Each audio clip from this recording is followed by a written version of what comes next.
So proceeding on to the next question, that is your question number 16. What changes occur to the frequency and wavelength of monochromatic light when it travels from glass to air?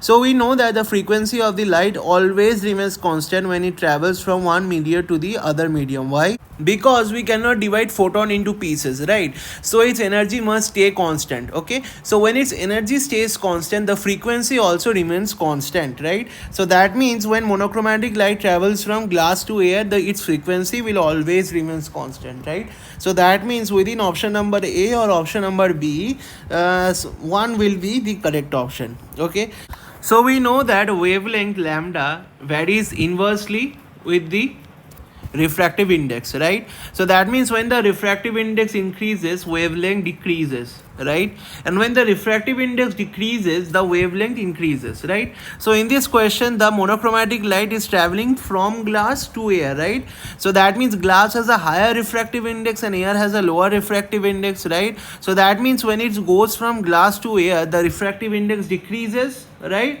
So when the refractive index decreases, the wavelength lambda increases, right? So that means frequency will stay the same and wavelength will increase. So that means the correct option to your question number 16 is option number B. I hope you got the question.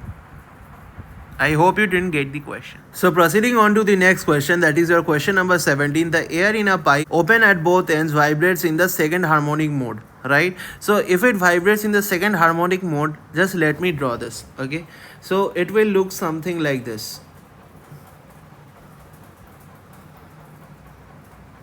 Okay, so it will be looking something like this. Okay, so that means see that point P, for point P and for point Q. Okay, so that means see that point P and point Q are completely out of phase. Why?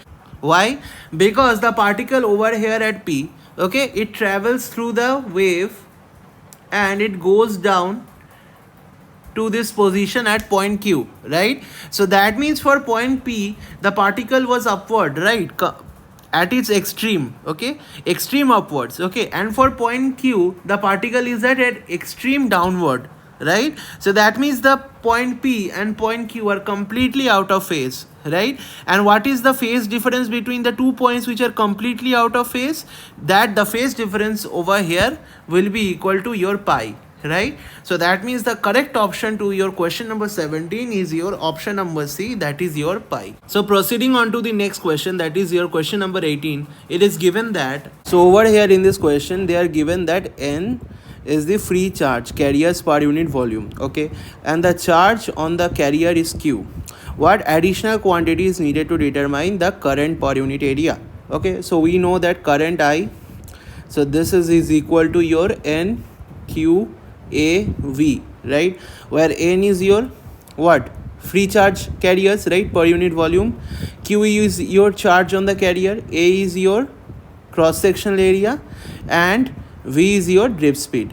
Okay, so what is, so they have asked what additional quantity is needed to determine current per unit area, right? So current per unit area is what, from this formula it becomes N Q V, okay, and they have already given N and Q, so we only need the drift speed V. So that means the correct option is option B. So if they supply the drift speed, we can easily find the current per unit area. So it's an easy question, question number 14, option number B. So proceeding on to the next question, an electric motor raises an object of weight 500 Newton through a vertical distance of 3 meter in 1.5 seconds. Okay, the current in the electric motor is 10 amps and potential difference of 200 volts. So we need to find out the efficiency of the motor. So over here I can write that the work done by the motor is actually the work done in lifting the object, right? So what is the work done in lifting the object? So the work done in lifting the object is force into distance, right? How much force? 500 Newton and through a distance of 3 meter, right? So that means the work done in lifting the object, so this will be equal to your 500 force into distance, right? 500 into 3, so this will be equal to your 1500. Okay, so what is the work done by the motor? So the work done by the motor, so this will be equal to your 1500, right? And what is work done by the motor? Power into time. right? So the power be P1, right? Power into time is equal to your 1500, right? And how much is the time? So it lifts the weight in 1.5 second, right? So that means the power given 1.5, right? So that means power into 1.5. So this will be equal to your 1500, right? So that means from here we get that the power required to lift the weight, so this will be equal to your how much? 1000. Okay, but how much power do we actually have? See, actually the electric motor is 10 amps at 200 volts, right? So that means the power that we actually have is equal to your VI, right? So that means this is equal to your 100 into 10 into 200, right? So this will be equal to 2000, my bad. Okay, so that means the motor has 2000 units of power that is being supplied, but the motor is only providing 1000 units of power, right? So that means what will be the efficiency? So the efficiency will be equal to your power given minus the power used divided by power given into 100%, right? So that means the efficiency will be equal to how much power is given? The 2000 units of power is being given, right? Minus how much power is being used? 1000 units of power is being used by the motor to lift the object, okay? Divided by power given, which is equal to again 2000 into your 100%. Okay, so if you solve this, you will get that the efficiencies of the motor is 50%, right? So that means the correct option to your question number 19 is option number C. So proceeding to the next question, that is your question number 20. A current in a wire lies between the poles of a magnet. Okay, what is the direction of the electromagnetic force on the wire? So there are two magnets. This is the north pole of the first magnet and this is the south pole of the second magnet, right? So that means the magnetic field will be directed from the north to the south, right? So that means in this direction, that is towards the direction of B, right?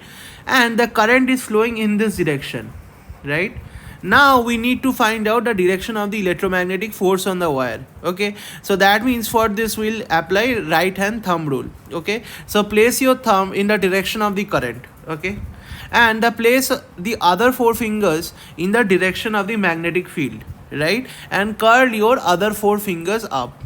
That means you'll be placing the thumb in this direction and you'll be placing the other four fingers in this direction, right? In the direction of B. Okay, and when you'll point the other four fingers up, you'll get the A direction, right? Try it, you can do it. Okay, so that means the correct answer to this question, that is the direction of the electromagnetic force on the wire, so this will be the direction A. So I hope you got the question.